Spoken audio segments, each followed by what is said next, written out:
Sa mga kababayan ko sa Naik, namili po ako ng mga saklay para po sa ating mga kababayan kasi yung wheelchair po parating na. Kaya alam ko po marami nangangailangan. Sa susunod na linggo yung pasalamin natin.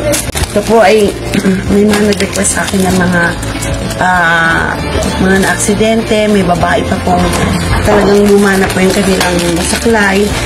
Ito po yung aking pagbibigay ng regalo sa ating mga kababayan sa Naik. Ganon din po sa mga kababayan ko. Abangan niyo po at tulungan niyo po yung inyong mga kapitbahay na kawawa, na alam po natin na kawawa po at wala po talagang mga indigent, talaga pong lubos na kawawa din, walang trabaho, walang mga magulang. Magbayanihan po tayo sa ating bayan.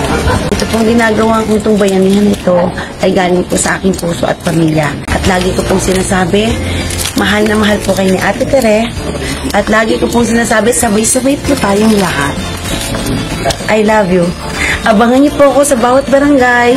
Darating po ako, nasa inyo po ang pag-share at pagbibigay sa akin ng mga pangalan ng inyong mga kapitbahay para sa inyong pagtulong sa kanila. At muli po, I love you po. Thank you and God bless po.